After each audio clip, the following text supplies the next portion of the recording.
Assalamualaikum warahmatullahi wabarakatuh. Waalaikumsalam warahmatullahi wabarakatuh. Bismillahirrahmanirrahim.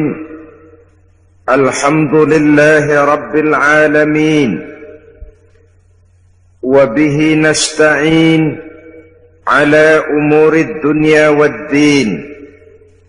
Wassalatu wassalamu ala ashrafil anbiya'i wal mursalin Sayyidina wa maulana Muhammadin wa ala alihi wa ashabihil mujahidin at-tahirin, amma ba'du. Apapun saja, kalau sudah tidak dilandasi oleh nilai-nilai iman, kita bisa memahami. Kekuasaan apabila sudah lepas dari kontrol keimanan, cenderung membentuk Fir'aun kelas baru. Harta apabila sudah terlepas dari kontrol iman, biasanya akan cenderung melahirkan konglomerat kelas korun. Kecantikan tanpa didasari dengan keimanan biasanya akan sering lebih membawa bencana ketimbang manfaat. Ilmu pengetahuan apabila tidak didasari dengan iman akan melahirkan manusia-manusia kurang ajar yang semakin menjauhkan dirinya dari Allah Subhanahu wa ta'ala. Apapun saja, kalau sudah tidak dilandasi dengan semangat keimanan ini, maka negatif hasilnya. Oleh sebab itu, jikalau kita ingin satu bisnis yang akan menyelamatkan kita dari azab yang sangat pedih, bisnis itu tidak lain kepada Allah. Nilai iman kita jaga baik-baik, tidak hanya sekedar untuk kita, tapi juga kita mampu mewariskannya kepada anak-anak kita, generasi yang akan datang. Orang-orang tua bijaksana yang diceritakan dalam Al-Quran, apabila mereka sudah berpikir tentang anak-anaknya, pertanyaan yang paling menggoda hati mereka tidak lain adalah ma ta'buduna min ba'di. Ini yang ditanyakan Nabi Yakub kepada anak-anaknya. Ini yang ditanyakan Nabi Ibrahim dan Nabi Ismail kepada putra-putranya. Ma ta'buduna min ba'di. Kalau ayahmu nanti tidak ada lagi, nak, apa yang akan kamu sembah? Kalau bapakmu sekarang masih mau iktikaf di masjid, masih melaksanakan rukuk dan sujud, masih mendirikan sholat. Kalau orang tuamu sudah tidak ada lagi nanti, nak, ma ta'buduna min ba'di. Apa yang akan kamu sembah? Masih maukah kau i'tikaf di masjid? Masih maukah kau rukuk dan sujud? Masihkah kau mendirikan sholat menyembah Allah? Ini pertanyaan yang menggoda orang-orang tua terdahulu. Kita orang tua di zaman sekarang, pertanyaan kita yang pertama kepada anak-anak kita bukan ma ta'buduna min ba'di. Yang kita tanya, ma ta'kuluna min ba'di. Kalau bapak lu nggak ada, nanti lu makan apa, tong? Perkara anak mau menyembah apa, itu nomor 18. Yang penting makan apa lu nanti. Oleh sebab itu selalu saya mengingatkan, kita boleh bersedih kalau anak tidak mengerti komputer. Kita boleh merasa rugi kalau anak tidak mengerti matematika. Kita boleh bersedih sebagai orang tua kalau anak buta bahasa Inggris misalnya. Tapi tahukah kita bahwa tidak ada satu kemalangan yang lebih malang selain daripada kalau kita mempunyai anak-anak yang jauh dari nilai-nilai iman. Alangkah hebatnya kalau anak-anak kita itu ahli komputer, imannya mantap. Ahli matematika, akidahnya kuat. Bahasa Inggrisnya fasih, keyakinannya teguh. Otaknya boleh Jerman, tapi hatinya tetap Mekah. Ada keseimbangan. Punya stabilitas temperatur batin. Sehingga dengan demikian jiwanya tidak lentur dan luntur. Ia tidak kehilangan idealisme di tengah jalan. Beriman kepada Allah dengan sebenar-benarnya meresap sampai ke tulang sumsum yang dibuktikan dengan amal perbuatan kita. Kalau sekedar beriman, sekedar berucap saja rasanya mudah. Sebab itu yang dikatakan iman yang sebenarnya itu ialah iqrarun bil lisan wa tasdiqun bil qalbi wa amalun bil arkan. Diucapkan dengan lidah, dibenarkan oleh hati, diamalkan oleh seluruh anggota badan. Maka nilai iman juga lalu bertingkat. Ada orang yang nilai imannya baru kepada tingkat iqrarun bil lisan, sekedar ucapan lidah, belum berakar ke hati. Iman yang begini nih yang kesenggol supermi 3 bungkus amburadul.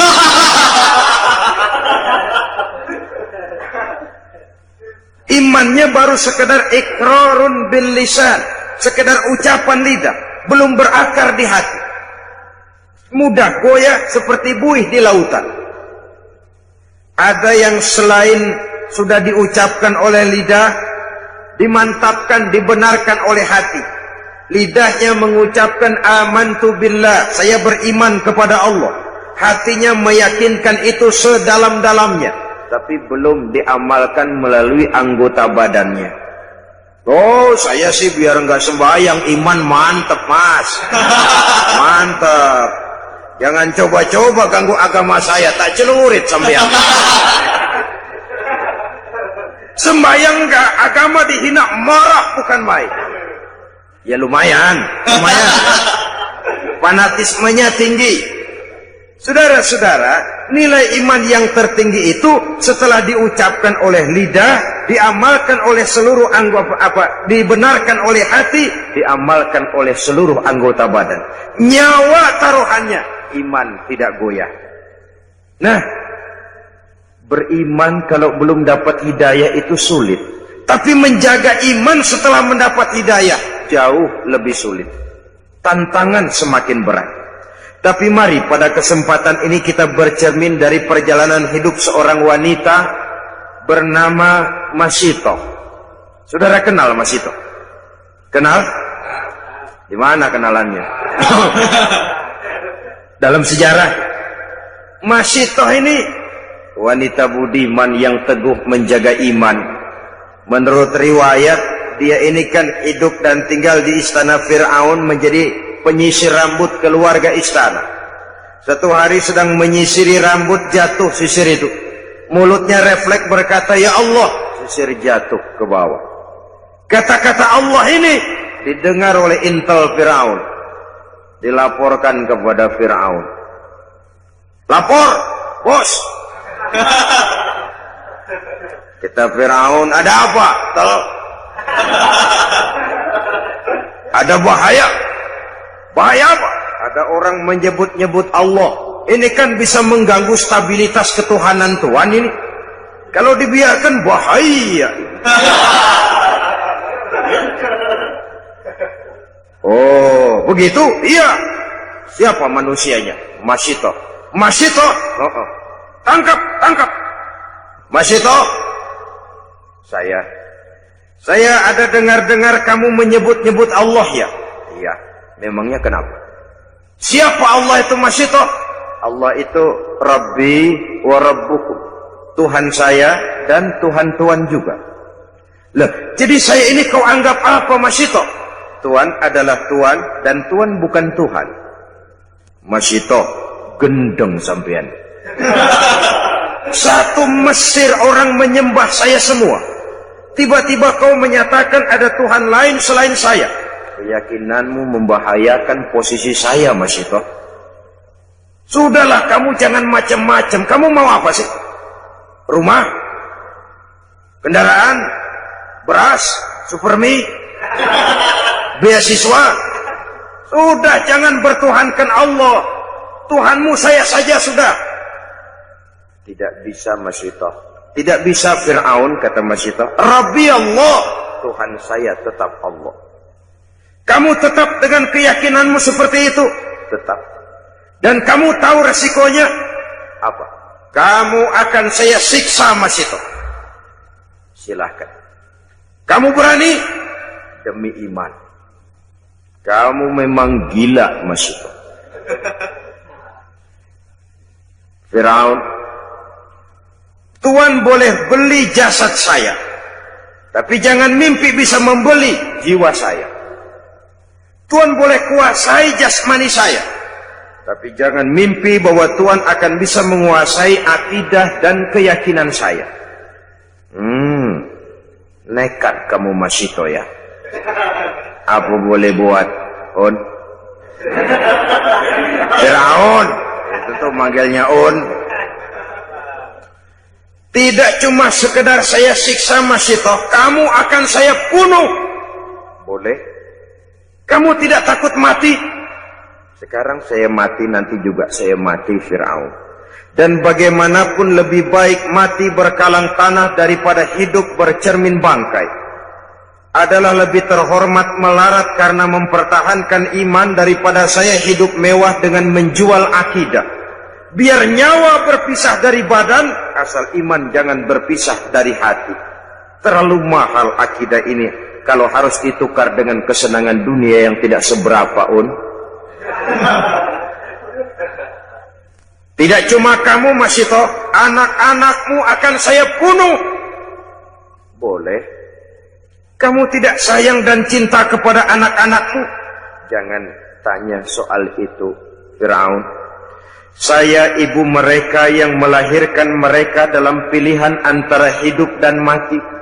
Saya besarkan mereka dengan untayan air mata, cucuran keringat, kadang genangan darah. Tidak ada ibu yang tidak cinta dan sayang kepada anaknya. Tapi ini akidah. Iman saya lebih mahal daripada kecintaan saya kepada anak-anak saya. Saya rela berpisah dengan mereka untuk iman. Tidak cuma anak-anakmu Masito, suamimu akan saya bunuh. Silahkan. Muangkel Firaun, kemarahannya sampai kepada puncaknya. Dia panggil tentaranya, siapkan tungku yang besar, isi dengan air, rebus sampai mendidih. Dicari tungku yang besar, bapak moyangnya kuali. Lalu disiapkan kayu bakar, diisi tungku itu dengan air, direbus air ini. Beberapa lama kemudian air bergolak, menggelegak, panas. Nah, Masito, kamu lihat air sudah bergolak, menggelegak karena panas. Sudah. Kau dan anak-anakmu satu-satu akan saya masukkan ke air itu. Biar kamu tahu bagaimana tidak enaknya mati. Sudah, Tuhanmu tidak sanggup menolong kamu. Coba kamu nyembah saya, aman. Kamu tidak akan saya rebus. Firaun, sudah jangan banyak omong. Kalau kamu mau laksanakan, laksanakan saja. Jangan mimpi saya akan berubah akidah. Rabbi Allah, nyawa taruhannya. Tuhan saya tetap Allah. Mulai. Anaknya dulu. Masito, lihat, anakmu yang pertama akan saya mulai. Diangkat oleh Algojo, anak ini dimasukkan ke tungku yang berisi air mendidih. Bergolak air, masuk si anak ke dalam air, menggelepar, meregang nyawa. Masito dengan air mata berurai membasahi pipi, menyaksikan anaknya menggelepar menghadapi ajal. Selamat jalan nak, ibu sayang kepadamu, ibu cinta kepadamu nak. Tapi ini akidah, ini lebih mahal dari segalanya nak. Ibu ikhlas. Mudah-mudahan nanti kita bisa berkumpul di akhirat di bawah naungan ridho Allah. Kuatkan hatimu nak, jaga teguh iman, jangan menyembah Fir'aun. Gugur anak sebagai syahid. Anaknya yang kedua, ketiga dan selanjutnya, Masito sendiri sampai kemudian suaminya, seluruhnya gugur di air yang mendidih untuk mempertahankan iman. Kalau Masito, suaminya, anak-anaknya, nyawa taruhannya, nyawa mereka lepas dan iman tidak goyah. Adakah intan yang lebih mahal? Adakah mutiara yang lebih berharga selain daripada nilai-nilai iman ini? Tidak ada. Jikalau dia hancur, jikalau dia sudah tidak ada, apalagi yang bisa kita banggakan di dalam kehidupan. Sebab itu, satu kali la ilaha illallah, Mari kita pasang tekad sampai mati, sampai tetes darah yang paling penghabisan, tetap la ilaha illallah. Terima kasih atas perhatian saudara. Mohon maaf atas segala kekurangan. Usikum wa nafsi bitaqwallah. Wassalamualaikum warahmatullahi wabarakatuh. Waalaikumsalam warahmatullahi wabarakatuh.